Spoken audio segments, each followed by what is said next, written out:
A maioria das pessoas repete o Pai Nosso como se fosse uma melodia familiar, algo que aprenderam há muito tempo e que nunca questionaram de verdade.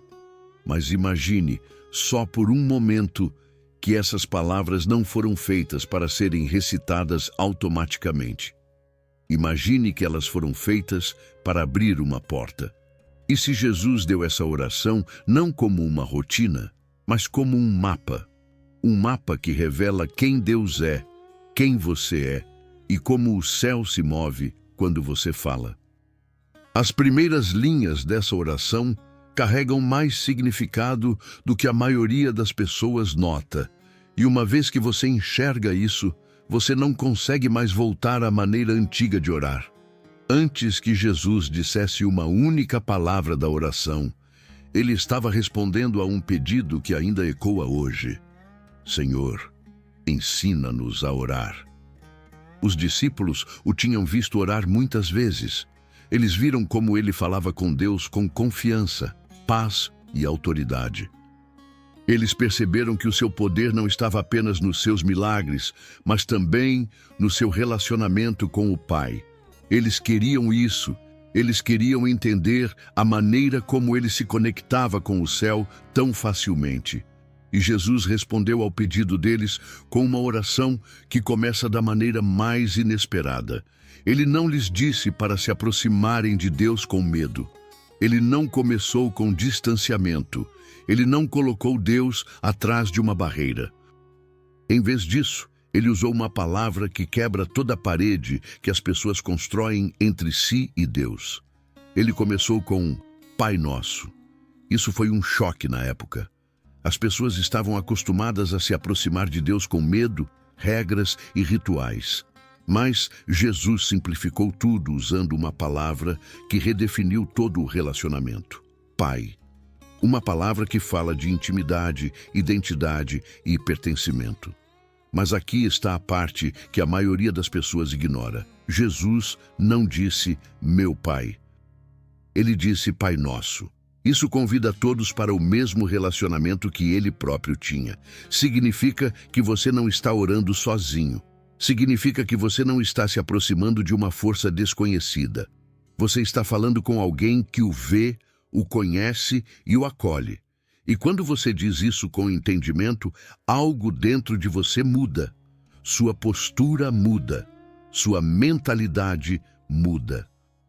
Você para de se aproximar de Deus como um estranho e começa a se aproximar dele como um filho que tem o direito de entrar na sala.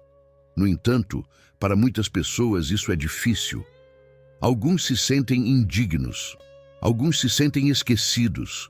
Alguns se sentem feridos por suas próprias experiências com pais terrenos, mas Jesus sabia disso. É por isso que ele ancorou essa oração no céu, não na terra. Quando ele disse, Pai Nosso que estás no céu, ele estava apontando você para o Pai perfeito, aquele que não é limitado por falhas humanas. Ele estava mostrando que a oração começa com identidade, não com insegurança. E se você começar com identidade, todo o resto se torna mais claro.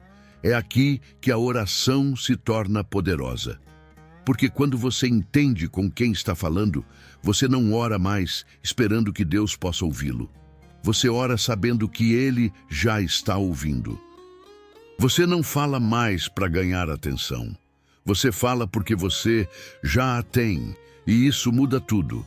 É por isso que Jesus escolheu começar a oração dessa maneira. Ele queria que você chegasse a Deus a partir de um lugar de confiança, não de medo, um lugar de relacionamento, não de distância. Em seguida, ele adiciona a próxima frase, uma que revela o fundamento de como você se aproxima de Deus. Santificado seja o teu nome. Muitas pessoas dizem essas palavras sem entender o peso delas. Mas Jesus estava ensinando uma mentalidade. Ele estava ensinando reverência, não rotina. Ele estava mostrando que quando você fala com Deus, você está falando com aquele cujo nome carrega poder e autoridade. Isso não é para intimidá-lo. É para lembrá-lo de que a oração não é vazia ou fraca. A oração o conecta a um Deus Santo, cuja presença muda as coisas. E aqui está a tensão que a maioria das pessoas sente sem perceber. Por um lado, Jesus quer que você se aproxime de Deus como seu Pai. Por outro lado, Ele quer que você se lembre de que este Pai é santo, poderoso e separado. Essa tensão cria equilíbrio. Ela impede que sua oração se torne casual e impede que seu coração se torne distante. Você se aproxima de Deus com confiança e reverência. Esse equilíbrio molda a maneira inteira como você ora. Quando você diz, santificado seja o teu nome, você está declarando que o nome de Deus merece honra em seus pensamentos, suas palavras e suas ações. Você está lembrando sua mente de que não está falando com qualquer um. Você está falando com o Deus, cujo nome tem autoridade sobre o medo, sobre a doença, sobre a confusão, sobre todo o obstáculo que tenta silenciar a sua fé. E essa linha da oração o convida a uma maneira diferente de viver. Ela o desafia a falar e agir de uma forma que honre aquele a quem você está orando. Essa abertura da oração não é passiva, não é simples, não é para ser apressada. É o fundamento para tudo o que vem a seguir. Ela alinha seu coração antes de você fazer qualquer pedido. Ela prepara sua mente antes de você pedir por qualquer coisa. Ela cria a postura de que você precisa para entender o resto da oração. Porque se você não começar com relacionamento e reverência, o resto da sua oração perde o poder. Então, ao ouvir essas palavras agora, permita-se pausar. Pergunte a si mesmo como você tem se aproximado de Deus. Você tem orado como alguém que se sente distante? Você tem orado como alguém incerto se Deus está ouvindo? Ou você tem orado como alguém que sabe que está falando com o seu Pai que está no céu? Esta é a pergunta que Jesus o convida a encarar. E este é o ponto de partida que pode transformar toda a sua vida de oração. Antes de continuarmos, escreva a palavra Pai nos comentários para você se lembrar do fundamento dessa oração. E se esta mensagem está ajudando você a ver o Pai Nosso de uma nova maneira, deixe um like para que mais pessoas possam aprender o que você está aprendendo agora. A próxima parte levará isso ainda mais a fundo. Há um momento no Pai Nosso que as pessoas frequentemente apressam sem perceber o peso do que estão dizendo. É uma linha que não descreve simplesmente algo. Ela clama por algo. Ela muda a direção do seu coração e do mundo ao seu redor. Quando Jesus ensinou as próximas palavras, ele não estava falando suavemente. Ele estava declarando algo que confronta toda a estrutura do desejo humano. E a maioria das pessoas repete essas palavras sem permitir que elas remodelem nada em suas vidas. Antes de Jesus dizer, venha o teu reino, ele já havia estabelecido com quem estamos falando. Um Pai no céu cujo nome é santo. Mas agora, ele muda o foco. Ele passa da identidade para o propósito. Ele passa do relacionamento para a missão. Ele passa de quem Deus é para o que Deus quer fazer. E é aqui que a oração se torna intensa. Porque quando você ora para que o reino dele venha, você não está pedindo algo pequeno. Você está pedindo uma mudança de poder, uma mudança de ordem, uma mudança que começa em você antes de se mover para qualquer outro lugar. Na primeira vez que os discípulos ouviram Jesus falar sobre o reino de Deus, eles esperavam algo político, algo externo, algo visível. Mas Jesus continuou apontando para algo mais profundo. Ele disse que o reino está próximo, o reino está dentro. O reino está chegando.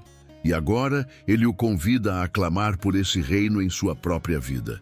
Isso é mais do que um pedido, é uma entrega, uma mudança do controle para a confiança, uma mudança dos seus planos para a direção dele. O desafio começa bem aqui. Muitas pessoas querem Deus em suas vidas, mas não o querem governando suas vidas. Elas querem bênçãos sem mudança, orientação sem entrega, conforto sem transformação.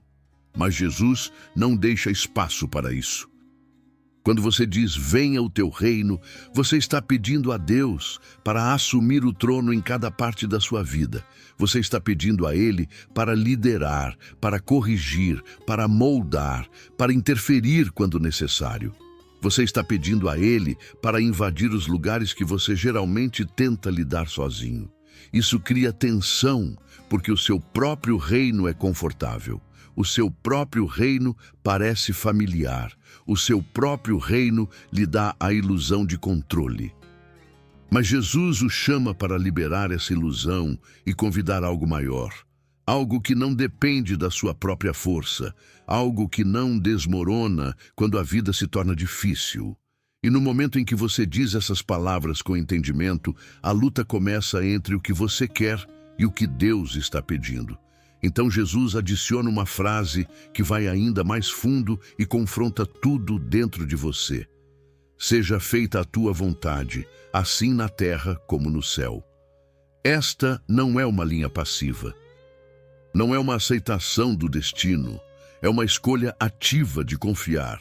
É escolher acreditar que a vontade de Deus é mais sábia, mais forte e mais completa do que a sua. E é aqui que muitas pessoas resistem, porque a entrega parece arriscada, a entrega parece incerta, a entrega parece perda de controle. Mas Jesus está ensinando que o lugar mais seguro onde você pode estar é dentro da vontade de Deus, mesmo quando você não a entende. Pense nos momentos da sua vida em que as coisas não saíram como você planejou. Momentos em que portas se fecharam, momentos em que relacionamentos terminaram, momentos em que oportunidades escorregaram. Muitas vezes, as pessoas se culpam ou culpam a Deus sem perceber que a proteção às vezes se parece com perda. Às vezes, a vontade de Deus remove o que você poderia ter escolhido, mas o salva do que você não conseguia ver. E a única razão pela qual você reconhece isso depois é porque o resultado prova a intenção. O próprio Jesus enfrentou essa luta.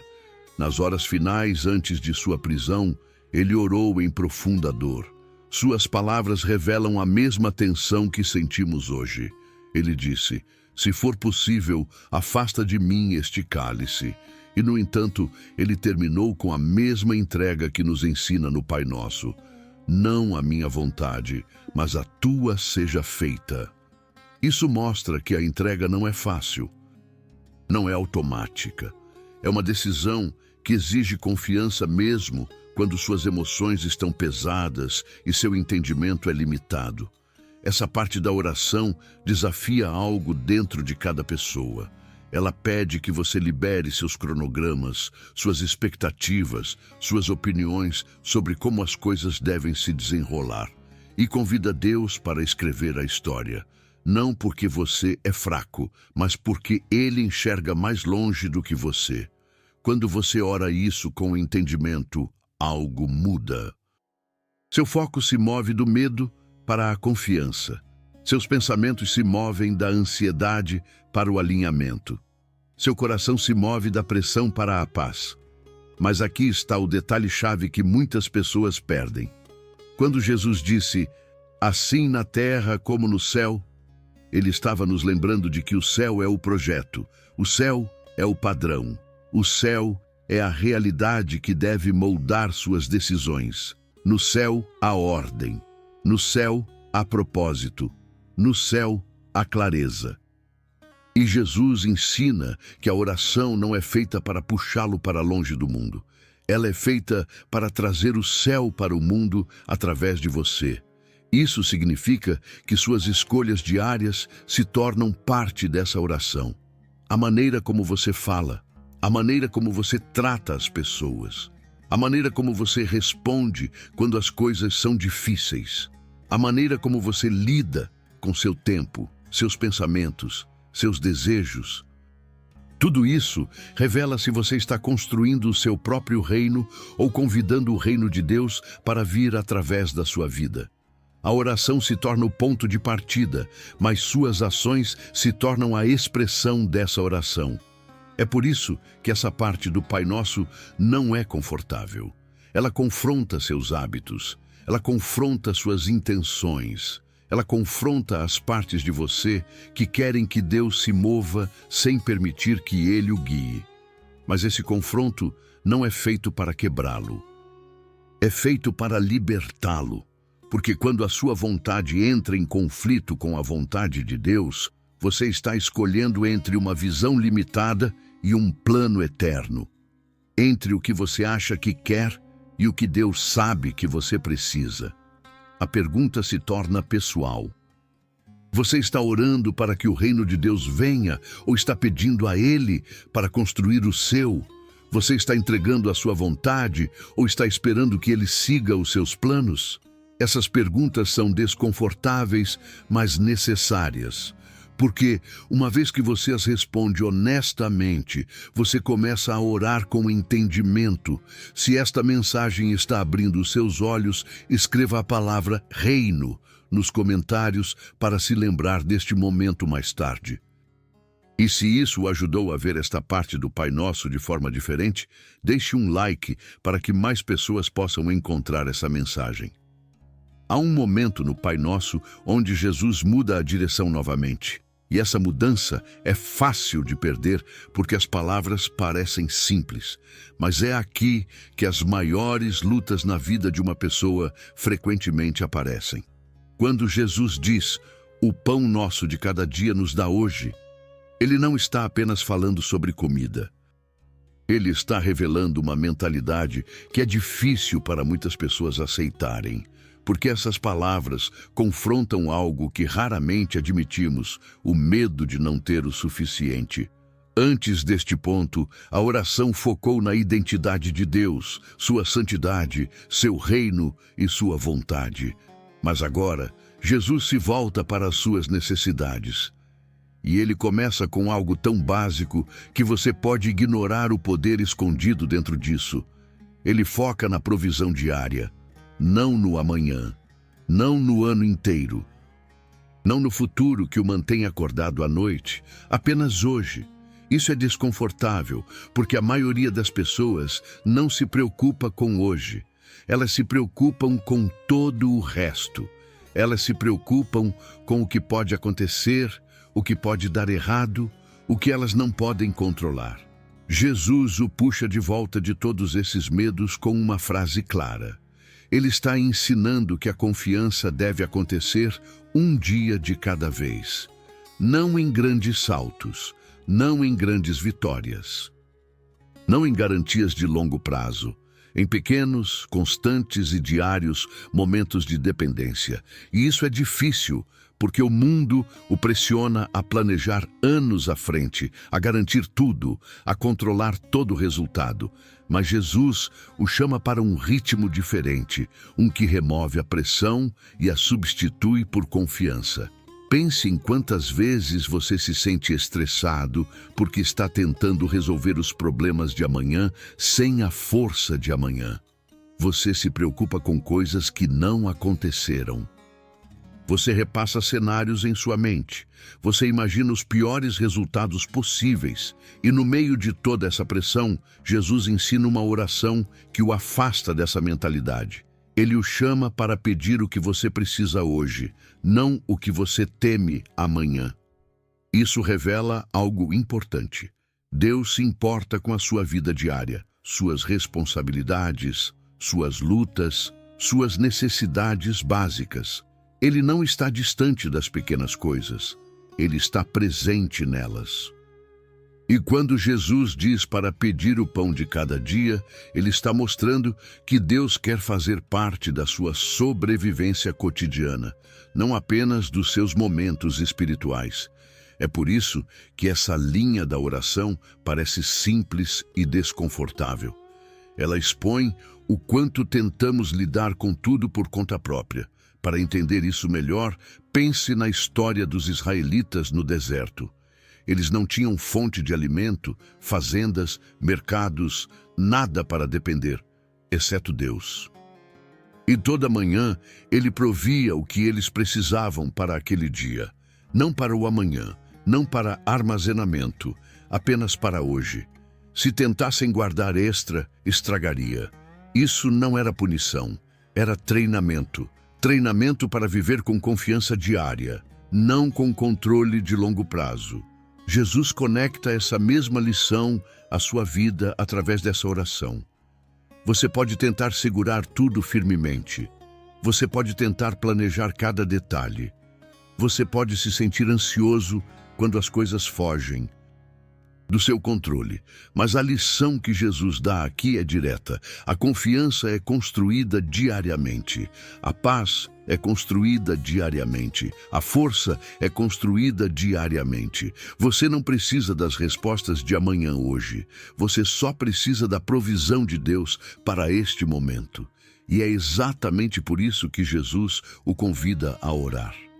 Mas há algo mais profundo acontecendo sob a superfície.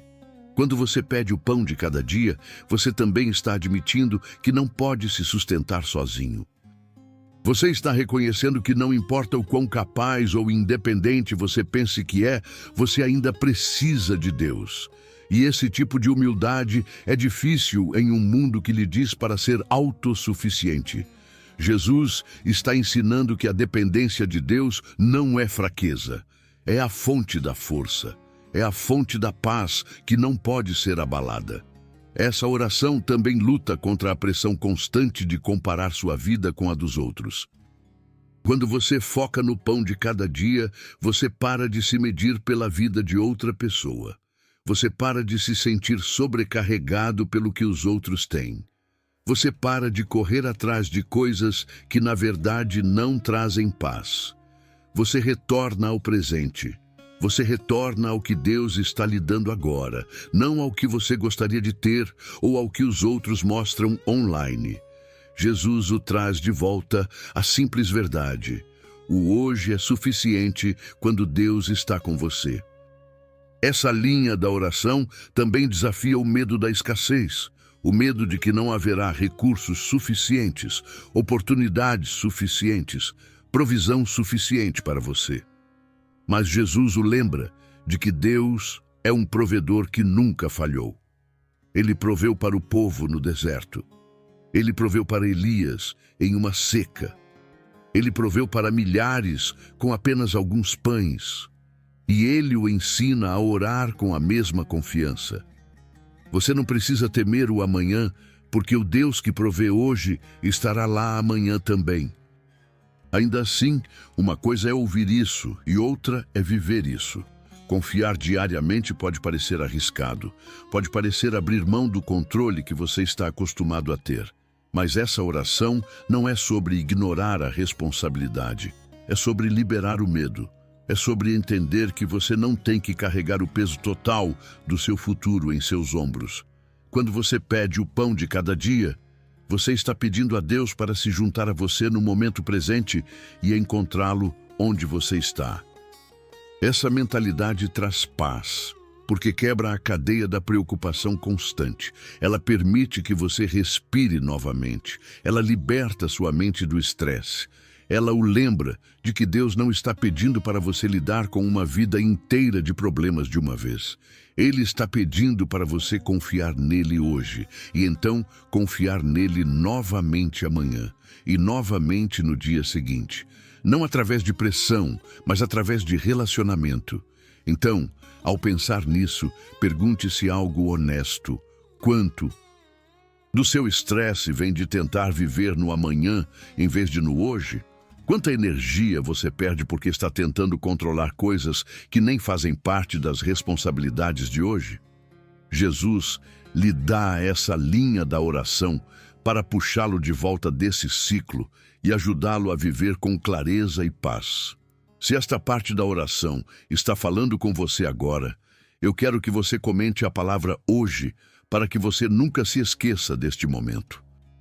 E se isso o ajudou a respirar um pouco mais fundo, Deixe um like para que mais pessoas possam encontrar esta mensagem e experimentar a mesma clareza.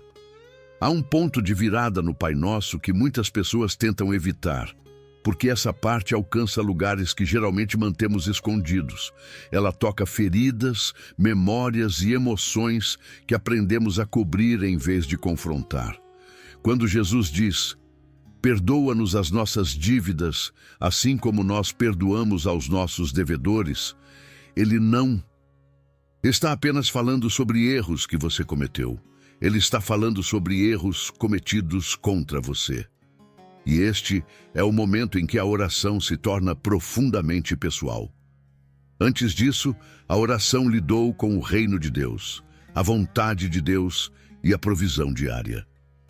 Mas agora Jesus se move para a área que impacta seu coração mais do que qualquer outra coisa: o perdão.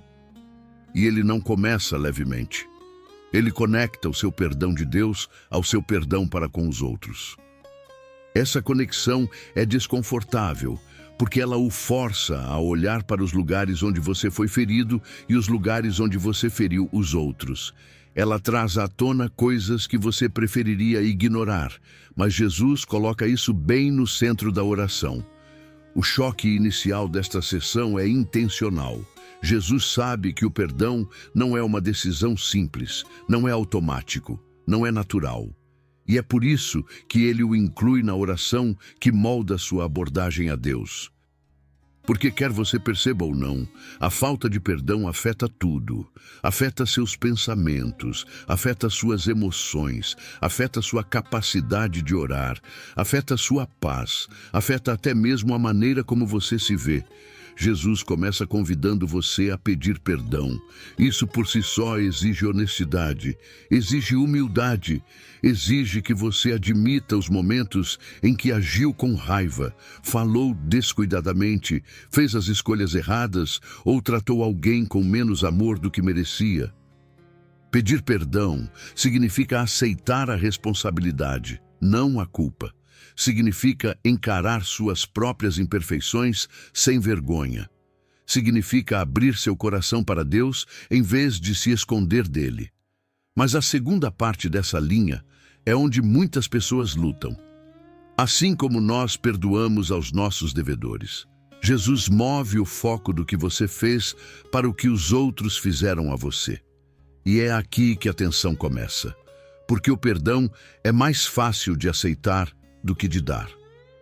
Você quer que Deus o perdoe imediata, completamente, sem hesitação. Mas quando alguém o machuca, a primeira reação é frequentemente o oposto. Você quer explicações, você quer desculpas, você quer um encerramento. Você quer que a dor seja reconhecida antes que o perdão seja oferecido. No entanto, Jesus não anexa condições ao perdão. Ele não diz: perdoe-os se eles pedirem desculpa, ou perdoe-os se você se sentir pronto, ou perdoe-os se eles mudarem. Ele simplesmente diz: perdoe, não como um favor a outra pessoa, mas como liberdade para o seu coração. Perdoar alguém não significa fingir que está tudo bem. Não significa confiar neles novamente. Não significa aceitar o comportamento deles. Significa liberar o peso que as ações deles colocaram sobre você. Jesus sabe o quão pesado esse peso pode ser. Ele sabe como as memórias podem se repetir em sua mente, como a dor pode moldar suas reações, como o ressentimento pode endurecer seu coração. É por isso que ele coloca o perdão dentro da oração principal, que ensina aos seus seguidores, porque a falta de perdão não permanece em uma área da sua vida. Ela se espalha, ela afeta a maneira como você pensa, ela afeta a maneira como você trata as pessoas, ela afeta a maneira como você ora, ela se torna um filtro silencioso através do qual todo o resto passa. Mas o perdão funciona da maneira oposta. Ele limpa o filtro, ele abre o coração, ele suaviza os pensamentos. Ele restaura o que o ressentimento tenta danificar. Jesus inclui essa parte porque ele quer que você experimente a liberdade, não o peso emocional. Ele quer que você pare de carregar coisas que você nunca foi feito para segurar. E ele sabe que se você não liberar o passado, ele o seguirá para o futuro. Para entender isso, imagine quanta energia você perde ao se agarrar à amargura. Toda vez que a memória volta, ela tira algo de você. Toda vez que você repassa o momento, ele o drena. Toda vez que você pensa sobre o que aconteceu, ele rouba sua paz. Perdoar não é sobre apagar a memória. É sobre remover o controle que essa memória tem sobre você. É sobre quebrar o ciclo que o impede de crescer. Jesus também sabe que o perdão não é algo que você pode fazer por sua própria força.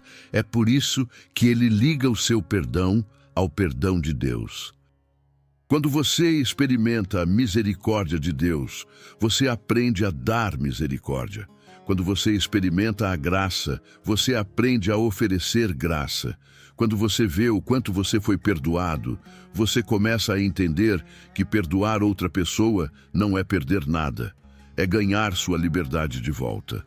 Mas Jesus não aborda apenas a sua dor.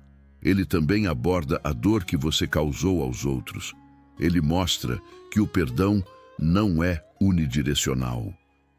Há momentos em sua vida em que você deve não apenas perdoar, mas também buscar o perdão.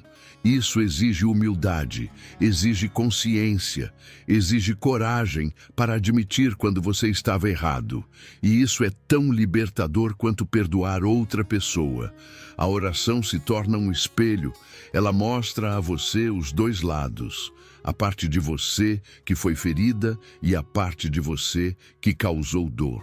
Jesus não foca na culpa, ele foca na transformação. Ele ensina que o perdão cria espaço para a cura. Ele abre espaço para a paz. Ele restaura o que a amargura destrói. Ele o reconecta com Deus e protege seu coração de se tornar duro. Mas e se a pessoa que o feriu nunca pedir desculpa? E se a situação nunca terminar do jeito que você esperava? E se a dor ainda parecer fresca? Jesus ainda o chama para perdoar. Não porque eles merecem, mas porque seu coração merece liberdade. O perdão não muda o passado, ele muda seu relacionamento com o passado. Ele permite que você siga em frente sem carregar correntes emocionais. E ao considerar isso, pergunte a si mesmo algo honesto. Que peso você tem carregado que não quer mais segurar? Que memória ainda tira a sua paz? Que nome aparece em sua mente quando a palavra perdão é mencionada? Jesus não está pedindo para você fingir. Ele está o convidando a liberar o peso que tem afetado a sua vida por tempo demais. Se esta parte da oração falou com você de alguma forma, eu quero que você comente a palavra liberar para se lembrar deste momento mais tarde. E se esta mensagem abriu seus olhos para algo escondido em seu coração, deixe um like para que mais pessoas possam ser ajudadas pela mesma verdade. Há um ponto no Pai Nosso onde o tom muda novamente e desta vez ele se torna mais urgente. Jesus se move do perdão para algo que muitas pessoas subestimam até enfrentá-lo diretamente. Quando ele nos ensina a orar e não nos deixes cair em tentação, ele não está criando medo. Ele está revelando uma realidade que a maioria das pessoas ignora até que caiam. Esta parte da oração confronta as batalhas silenciosas que acontecem dentro da sua mente, seus hábitos, suas reações e suas fraquezas. E Jesus a coloca aqui para protegê-lo antes mesmo de a batalha começar. A maioria das pessoas assume que a tentação é algo com que elas devem lidar apenas quando ela aparece. Mas Jesus ensina algo diferente. Ele ensina que a tentação não é ocasional, é constante. Ela não chega com aviso. Ela não espera pelo momento perfeito. Ela age silenciosamente, aparecendo em pensamentos, em emoções, em padrões que você não nota no início. É por isso que Jesus lhe diz para orar sobre a tentação antes que o momento chegue. Ele quer que você permaneça consciente, não reativo. Essa linha da oração revela algo essencial. Os humanos não são tão fortes quanto acreditam. Gostamos de pensar que podemos resistir a qualquer coisa, que podemos controlar nossos impulsos, que conhecemos nossos limites. Mas a tentação não funciona assim. Ela mira nos lugares onde você se sente confiante. Ela encontra as rachaduras que você não quer admitir. Ela fala com desejos que você pensou ter enterrado. Ela aparece quando você está cansado, estressado, irritado ou solitário. É por isso que Jesus ensina você a pedir ajuda com antecedência. E não nos deixes cair em tentação é um clamor por direção, não por medo. Significa pedir a Deus para guiar seus passos, para que você não entre em situações que o enfraqueçam. Significa pedir a Ele para fechar portas que parecem atraentes, mas carregam perigo. Significa pedir a Ele para expor as armadilhas que você não consegue ver. Jesus sabia que o mundo espiritual está ativo mesmo quando você não está prestando atenção. Ele sabia que a tentação não é apenas sobre desejo, é sobre estratégia. E o inimigo estuda seus padrões mais do que você estuda os seus próprios. Isso fica muito claro quando você olha para a história de Pedro. Jesus o avisou, dizendo que o inimigo queria peneirá-lo como trigo. Este não foi um aviso casual, foi um alerta espiritual, mas Pedro acreditava que era forte o suficiente. Ele insistiu que nunca cairia, e em poucas horas ele caiu exatamente no lugar que Jesus previu. Não porque ele era fraco, mas porque estava despreparado. Essa linha da oração é feita para protegê-lo do mesmo erro. Jesus quer que você permaneça consciente da batalha, não confiante em sua própria força. Mas a próxima parte da oração intensifica tudo, mas livra-nos do mal. Esta não é uma frase poética, é um clamor direto por resgate. Ela reconhece que o mal não é imaginário. Ela reconhece que a escuridão é real. Ela reconhece que você precisa de mais do que força de vontade para combatê-lo. Jesus coloca essas palavras no final da oração porque elas revelam algo importante. Mesmo que você evite a tentação, mesmo que você ande cuidadosamente, há momentos em que você enfrenta batalhas das quais não consegue escapar sozinho. Essa parte da oração é uma admissão de que você precisa do poder de Deus, não apenas de orientação. Você precisa de proteção, não apenas de disciplina. Você precisa de resgate, não apenas de esforço. Isso não é fraqueza, isso é consciência. Jesus quer que você entenda que algumas batalhas vêm de fora de você. Alguns pensamentos, alguns ataques, algumas pressões não se originam em sua mente. Eles são espirituais. Eles são projetados para desanimá-lo, distraí-lo, enfraquecer sua fé e criar confusão dentro de você. Pedir livramento significa reconhecer que você não pode lutar batalhas espirituais com força natural. Esta oração não é feita para criar medo, é feita para criar clareza. Muitas pessoas vivem inconscientes da influência espiritual ao seu redor. Elas pensam que todo pensamento é delas, toda emoção é delas, toda tentação é apenas um problema pessoal. Jesus ensina que nem tudo o que você enfrenta vem da sua própria mente. Algumas lutas aparecem porque você está crescendo. Algumas batalhas começam porque o inimigo vê seu potencial.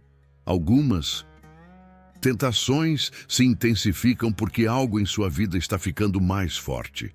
E se você não reconhecer isso, você carrega culpa por batalhas que não foram sua culpa. Livra-nos do mal, remove essa culpa. Ela diz que Deus não está distante. Ela diz que Ele vê toda a pressão espiritual que você não consegue ver. Ela diz que Ele intervém quando o peso se torna demais. Ela diz que a proteção dele é maior do que qualquer escuridão. Essa parte da oração lhe dá confiança, não ansiedade. Ela lembra que você não está lutando sozinho. Ela lembra que mesmo quando você se sente sobrecarregado, Deus está levantando o peso que você não consegue carregar. Jesus ensina isso porque ele entende a natureza humana. Ele sabe o quão frágeis os humanos podem se sentir. Ele sabe como as batalhas emocionais podem sobrecarregar a mente. Ele sabe como a tentação pode aparecer no momento exato em que sua força parece mais baixa. Ele sabe como é fácil acreditar que você está falhando quando, na realidade, você está lutando contra algo maior do que você mesmo. Esta oração garante que você nunca enfrente esses momentos sozinho. Mas há outra camada nessa linha que muitas pessoas perdem. Quando você pede a Deus para livrá-lo do mal, você também está pedindo a Ele para removê-lo de ambientes, relacionamentos ou influências que alimentam a tentação com a qual você luta. É aqui que muitas pessoas hesitam. Elas querem livramento, mas querem manter o ambiente que as faz cair.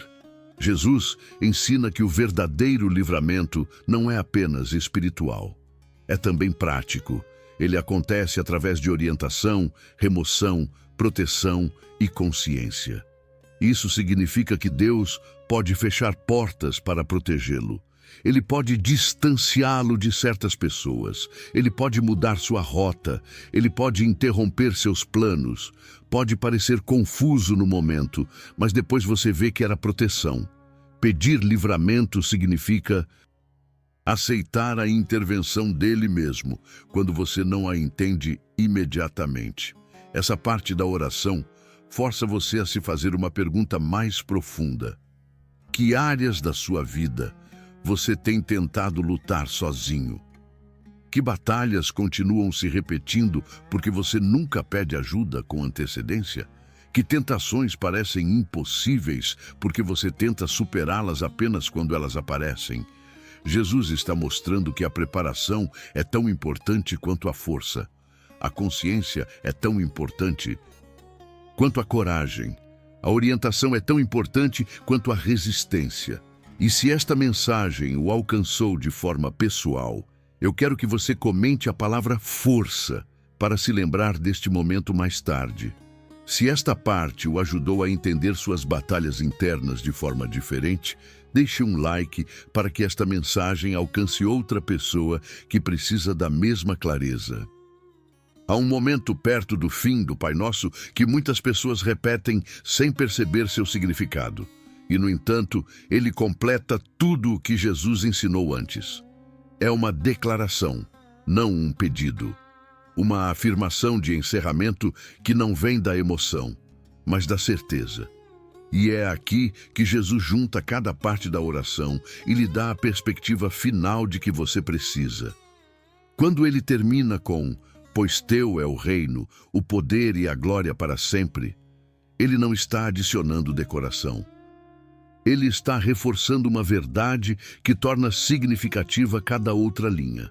Jesus sabe algo sobre a natureza humana. Depois de orar por orientação, perdão, proteção e provisão, as pessoas frequentemente retornam ao medo. Elas se preocupam novamente. Elas duvidam novamente. Elas questionam novamente. E assim, Jesus encerra a oração com um lembrete que corta todo medo e toda incerteza. Ele lembra você de quem está no controle. Ele lembra você de quem tem autoridade. Ele lembra você de quem detém a última palavra em cada situação que você enfrenta. Esta linha final é feita para levantar seus olhos acima da luta e ancorá-lo na realidade do governo de Deus. Essa parte da oração confronta algo profundamente emocional. Muitas pessoas oram com desespero, esperando que Deus as ouça. Muitas oram perguntando-se se suas palavras fazem alguma diferença. Muitas oram com uma mistura de fé e medo. Jesus encerra a oração mostrando que a fé não repousa no que você sente. A fé repousa em quem Deus é. E esta frase final É a declaração que redefine sua perspectiva e fortalece seu coração. Pois teu é o reino. Isso significa que o mundo não é aleatório. A vida não é sem ordem, o mal não vence, a escuridão não permanece. O governo de Deus não é temporário, não está ameaçado, não muda com a cultura ou com as emoções. É estável, é imutável. Está acima de todo o poder terreno e de toda a preocupação pessoal. Quando você diz essas palavras, você lembra a si mesmo que está orando a um Deus que reina. Não parcialmente, não ocasionalmente, totalmente. Jesus não para por aí. Ele continua com o poder. Esta é outra correção para o coração humano. Ele sabe que quando as pessoas enfrentam dificuldades, elas frequentemente olham para sua própria força, seus próprios recursos, suas próprias habilidades.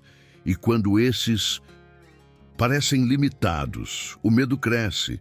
Jesus encerra a oração, lembrando que o poder de Deus não tem limitações. A sua força não enfraquece. A sua capacidade não se desvanece. Quando você ora, você não está contando com o seu próprio poder. Você está contando com o dele. E isso muda como você aborda cada desafio. Então Jesus adiciona e a glória. Isso move o foco novamente. Isso mostra que tudo o que Deus faz flui de sua natureza e seu caráter. Ele não responde a orações por atenção ou aplausos. Ele responde porque isso revela quem ele é. A sua glória é a expressão da sua bondade, da sua autoridade e da sua presença. Quando você diz essas palavras, você está reconhecendo que toda vitória em sua vida vem dele, não do seu próprio sucesso. Isso mantém seu coração humilde e mantém sua perspectiva alinhada. Mas a última palavra é a que mantém tudo no lugar. Para sempre. Isso quebra o medo de que as coisas vão desmoronar.